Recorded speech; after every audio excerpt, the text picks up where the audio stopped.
నెల్లూరులో పచ్చ ముఠ రెచ్చిపోతోంది.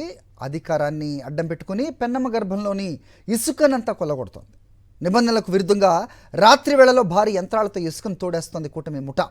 ఈ దందాకు పాల్పడుతుంది జిల్లా మంత్రి నారాయణ అనుచరులు కావడంతో చేసేదేం లేక పోలీసులు అధికారులు ప్రేక్షక పాత్ర వహిస్తున్నారు.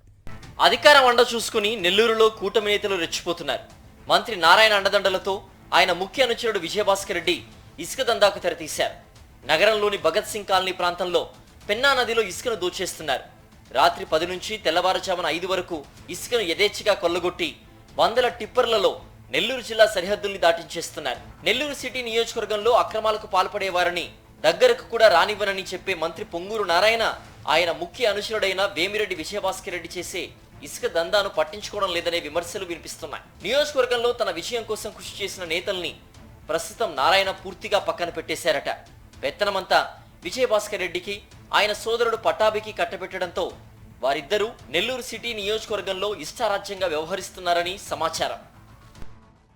ఎక్కడ కూడా సామాన్యులకి ఇసుక అందుబాటులో రాలా, కానీ ప్రస్తుతం ఉన్న మంత్రి గారికి కుడి ఎడమవైపుగా ఉండే నాయకులు వాళ్ళ ముఖ్య అనుచరులు మాత్రం యథేచ్ఛగా రాత్రుల్లో టిప్పర్లని పెట్టుకొని మన రాష్ట్ర సరిహద్దులు దాటి ఇతర రాష్ట్రాలకు యథేచ్ఛగా రవాణా సాగిస్తున్నారు. ఈ టిప్పర్ల ద్వారా నెలకి కొన్ని కోట్ల రూపాయలు ఆదాయం వెనకేసుకుంటున్నారు. నెల్లూరు కార్పొరేషన్లో అయినా సిటీ నియోజకవర్గంలో అయినా ఏ పని జరగాలన్నా విజయభాస్కర్ రెడ్డి వద్దకు గాని పట్టాభి వద్దకు గాని వెళ్లాలని టీడీపీ శ్రేణులకు మంత్రి నారాయణ ఆదేశాలిచ్చారు.